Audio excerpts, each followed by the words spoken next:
Hello, everybody. Timothy Bailey with Project Learn. And today we're going to do something a little bit different. I have an assignment for you. Yes, that's right, some homework for you to do.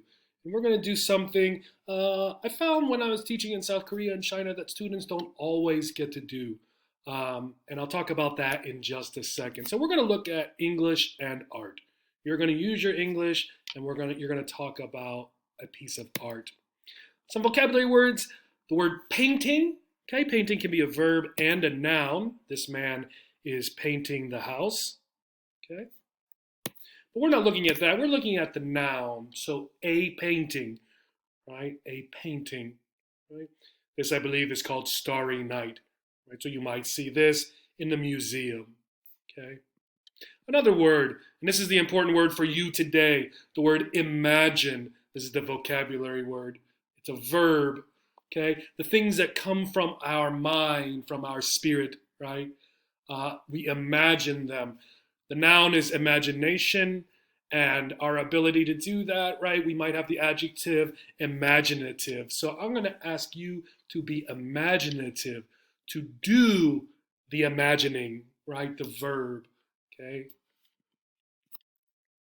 Couple words that will be helpful for you in your imagination activity. The word wave, right? Wave can be a verb as well, like this, right? But we're looking at the noun. We're looking at this thing right here, like on the ocean, right?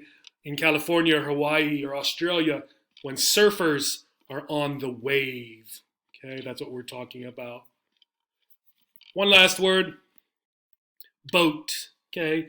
The noun, right? Here's a boat, perhaps a fishing boat or a boat carrying people to another place. Okay, so this will be an important word as well. When we're looking at a painting, there are some important questions. One is, what do you see, right? In this painting, I see, and you're going to describe the things that you see.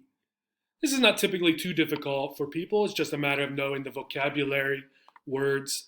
So we'll start there. The next one, what is happening, right? Now for this one, it might be obvious some of the things that are happening, but other things you might need to imagine. And I'll tell you that here in a second when I give you an example.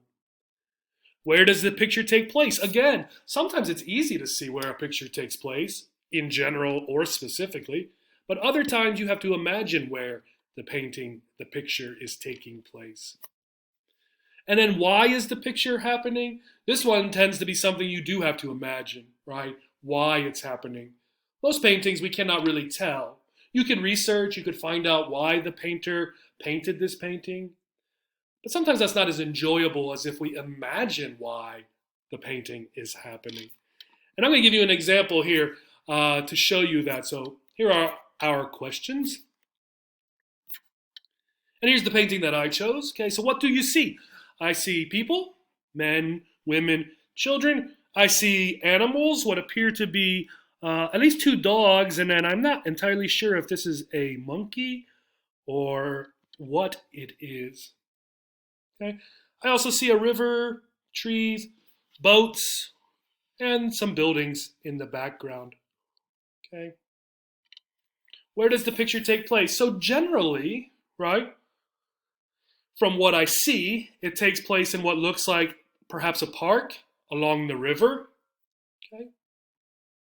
It doesn't look like right now that it's necessarily in like the downtown of a city or anything. It could be in a city, but it's in, a park area by the river, it looks like. Now, if I imagine further beyond what I see, I think that these people, right, are along the river Seine, right, in northern France. I imagine that it is in the past. Because of the way they're dressed, people don't typically dress like this anymore. Okay? So that's part of my imagination. Now, why is the picture happening? Why are they doing this? For me, this is almost entirely my imagination. So they're along the river Seine, right, in northern France. I believe it's a Saturday. And I believe it's the first nice day of spring. Winter is over, no more snow, and all of these people have come out to enjoy the sun for a very long time. So children, animals, people have come and they're relaxing there, enjoying their leisurely Saturday, right? So you see, I started very simply with what things do I actually see, and slowly these questions move down into me needing to use my imagination to talk about what is happening in the painting. And the fun thing about this is you can do this with a painting on the computer since you can't leave the house, or when you go to a museum, or now, since so many museums are having free virtual tours, you can still do it at a famous museum. So your homework, your assignment, right? Think about these questions. And here is your painting. This is a Japanese painting. Okay. So in your response, either writing or recording a video or an audio, you're going to talk about what you see, what is happening. And for that, you're probably going to need to use what you see and your imagination. Where does the picture take place? And why is the picture happening? Both of those questions are probably going to be what you imagine the story and the plot of the painting is. I hope this is enjoyable for you.